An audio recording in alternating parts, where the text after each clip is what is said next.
World According to Humphrey by Betty G. Burney, selection illustrated by Terry Farrell Gittins. The kids in Mrs. Brisbane's class love taking care of their hamster, Humphrey. The weekends are especially fun because one of them takes Humphrey home. This weekend, the lucky student is AJ. The bus let us off close to AJ's house. It was a 2-story old house with a big porch. As soon as I entered, I got a warm welcome from AJ's mom, his younger brother Ty, his little sister Deely, and his baby brother Bo. "Anthony James, introduce us to your little friend," his mom said, greeting us. Anthony James? Everybody at school called AJ by his initials, or just Age. "This is Humphrey," he answered. "Hello, Humphrey," said Mrs. Thomas. "So, how was your day, Anthony?" "Lousy. Garth kept shooting rubber bands at me. He won't leave me alone." "But you two used to be friends," his mother said. "Used to be," said AJ, "until he turned into a jerk." Mom patted her son on the shoulder. "Well, you've got the whole weekend to get over it. Now, take Humphrey into the den and get him settled." Mrs. Brisbane called him "Lower Your Voice, AJ," because AJ always talked extra loud in class. I soon noticed that everybody at AJ's house talked extra loud. They had to, because in the background, the TV was always blaring. Now, every house I've been in so far has had a TV, and I've enjoyed some of the shows I've seen. There's one channel that has nothing but the most frightening shows about wild animals attacking one another. I mean wild, like tigers and bears and hippopotamuses. Gee, I hope that's not on our vocabulary test in the near future. Those shows make me appreciate the protection of a nice cage, as long as the lock doesn't quite lock. There's another channel that only has people in funny-looking clothes dancing and singing in very strange places. It makes me glad that I have a fur coat and don't have to figure out what to wear every day. Mostly, I like the cartoon shows. Sometimes they have mice and rabbits and other interesting rodents, although I've never seen a hamster show. Yet. Anyway, the difference at the Thomas's house is that the television is on all the time. There's a TV on a table across from a big comfy couch and a big comfy chair, and someone's almost always sitting there watching. I know because they put my cage down on the floor next to the couch. I had a very good view of the TV.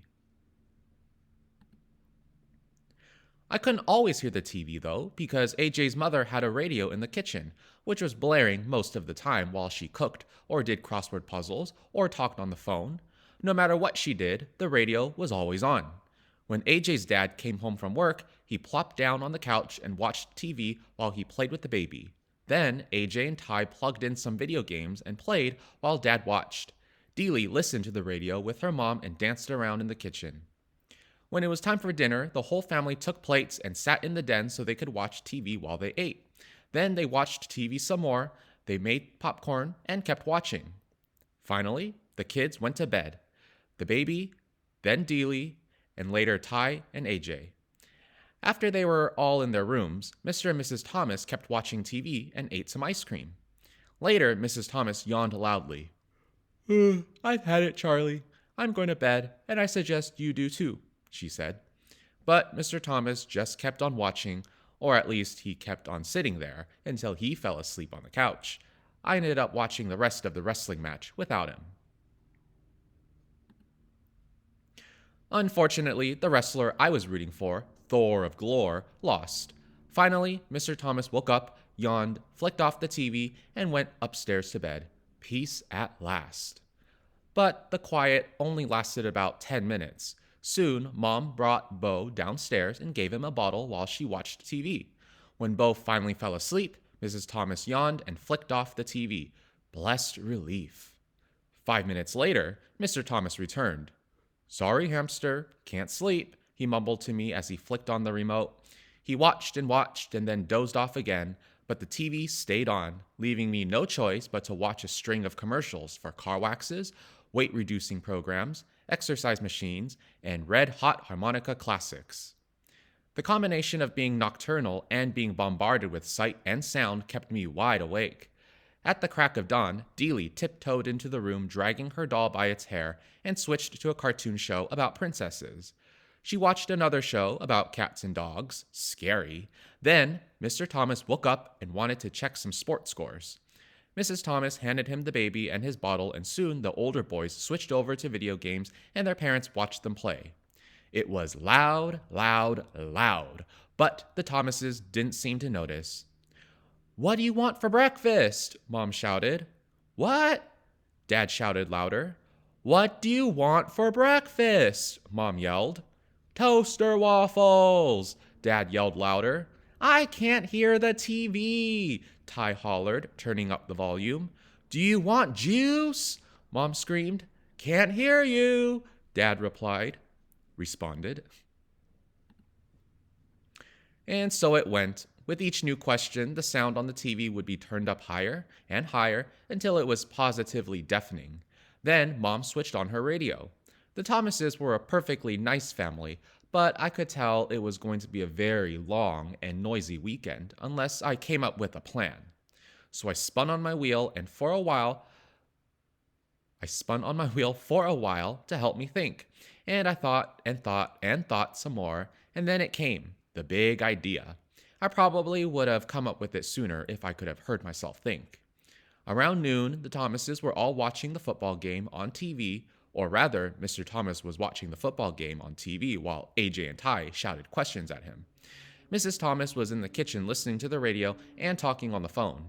Dealey played peekaboo with the baby in the cozy chair. No one was watching me, so I carefully opened the lock that doesn't lock on my cage and made a quick exit. Naturally, no one could hear me skittering across the floor as I made my way around the outside of the room, over to the space behind the TV cabinet.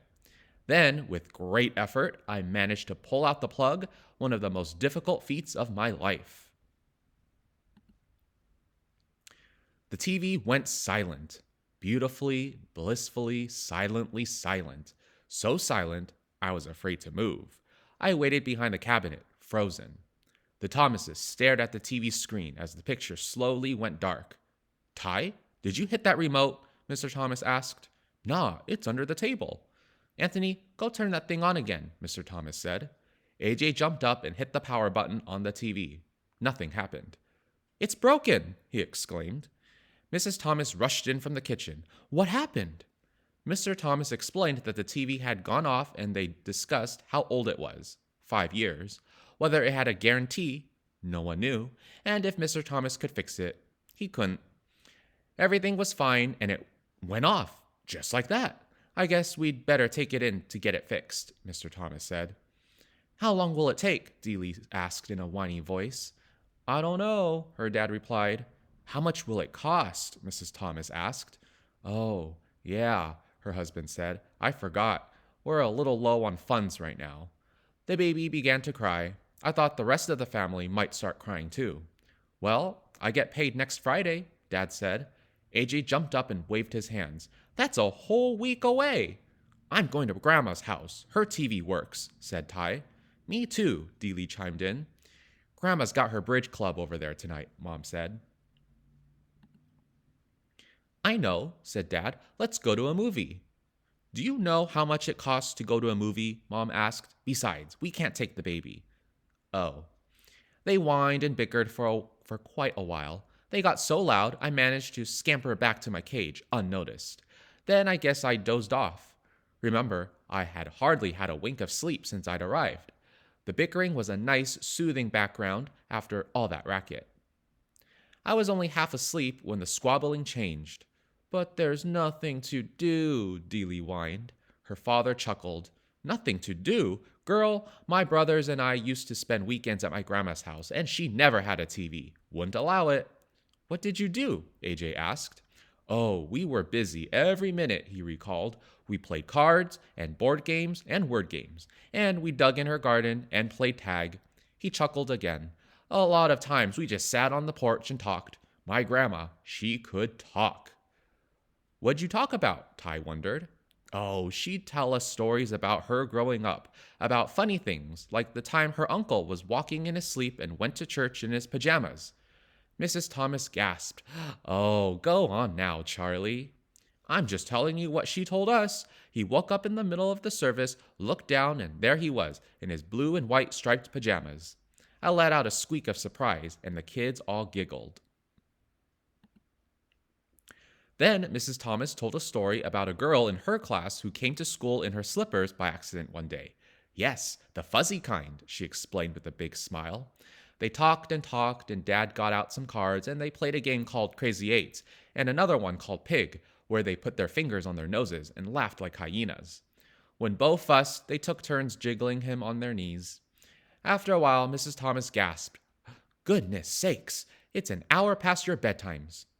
The children all groaned and asked if they could play cards tomorrow, and in a few minutes all the Thomases had gone to bed, and it was quiet, quiet, quiet for the first time since I'd arrived. Early in the morning, Ty, Dealey, and AJ raced downstairs and played Crazy Eights. Later, they ran outside and threw a football around the yard. The Thomases were having breakfast with Bo when the phone rang. Mr. Thomas talked for a few minutes, mostly saying, "Uh-huh, that's fine." When he hung up, he told Mrs. Thomas, "We're going to have a visitor, but don't tell Anthony James." Ooh, a mystery. I like mysteries because they're fun to solve. Then again, I don't like mysteries because I don't like not knowing what's going on. So I waited and waited. A few hours later, the doorbell rang. The visitor turned out to be Garth Tugwell and his father. "I really appreciate this," Mr. Tugwell told the Thomases.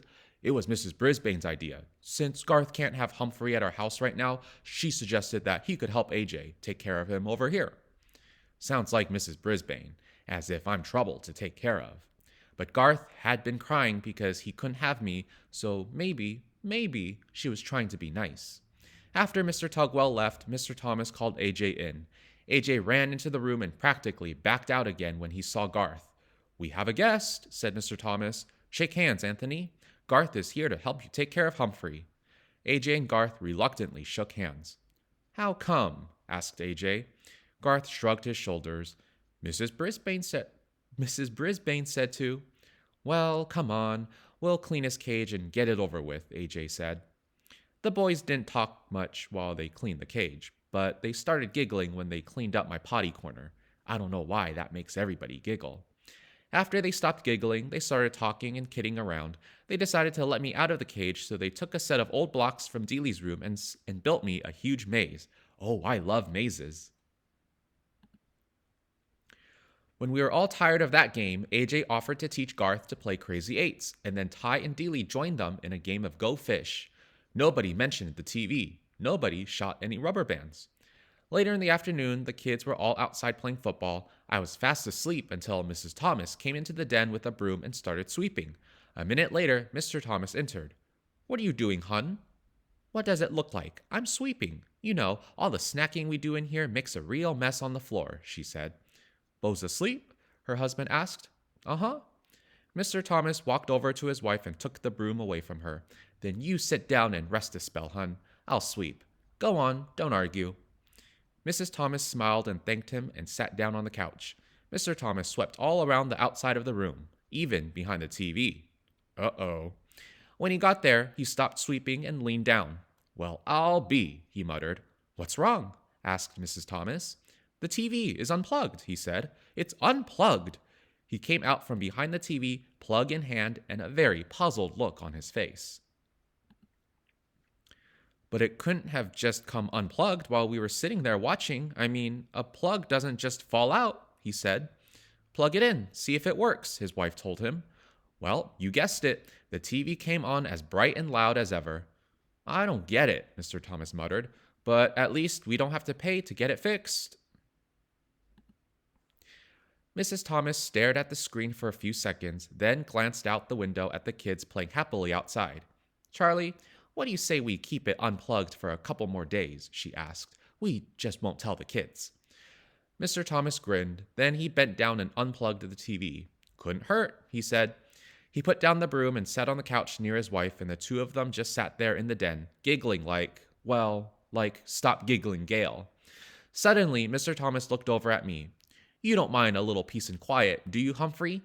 "No, no, no," I squeaked, and I promptly fell asleep.